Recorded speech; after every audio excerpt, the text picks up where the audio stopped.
Winston McDonald Jr. He got suspended from school because he was caught drinking on school property, and then they have when the school searched his locker, they found a screwdriver in his locker, and they had said that it was a weapon, so they suspended him for 2 weeks. Then after he was suspended, he ran away from home, and then after 2 days, police found him walking the streets in a bad neighborhood of Toronto, so they arrested him and brought him to his mom.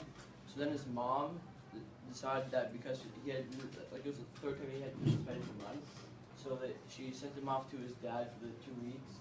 And his dad was a reporter who worked for the Toronto Sun, and he was heading off on a trip to Nova Scotia to interview a person who was running around the country. An amputee was running around the country, and to raise money for cancer. And then once he got there, he met Terry Fox, who survived cancer called osteogenic sarcoma, and then just started running from coast to coast, from St. John's, Newfoundland to Port Renfrew in BC. Then a few months later, he stays longer than the 2 weeks he should. His dad writes an article about Terry and Terry's friend Doug fighting, and Winston McDonald Jr. doesn't really like the fact that his dad would do something like that to Terry and Doug. So then he runs away again, but then Terry and Doug come and find him. And so then Terry makes Winston Jr. promise that he would not run away from home, that he would do his best in school and listen to his parents, and come back with him to the hotel. And Winston McDonald Jr. agrees. So then he goes back to Toronto. He starts getting straight A's in school. He doesn't run away to get suspended. And then his mom and dad. Then Terry arrives in Toronto, and he runs with Terry through the streets of Toronto. Then 5 weeks later, his mom and dad come home and tell him that Terry had stopped running because cancer had spread to his lungs. And then on the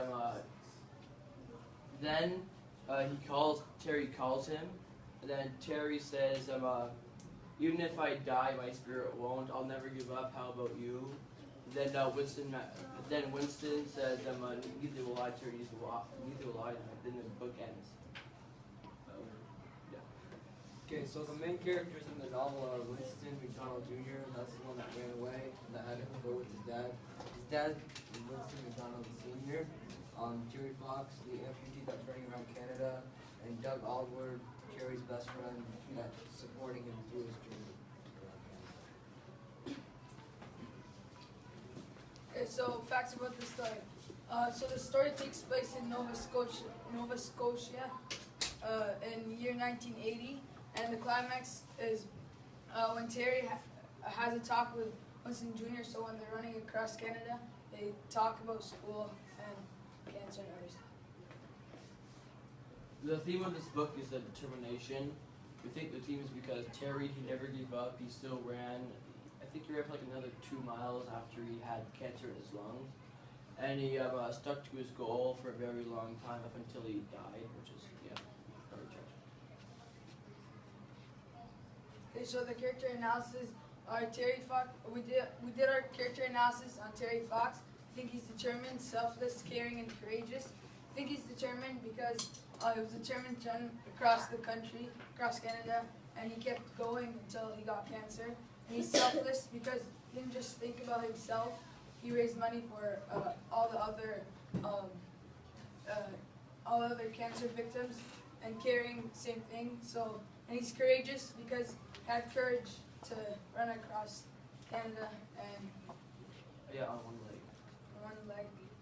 And he had cancer.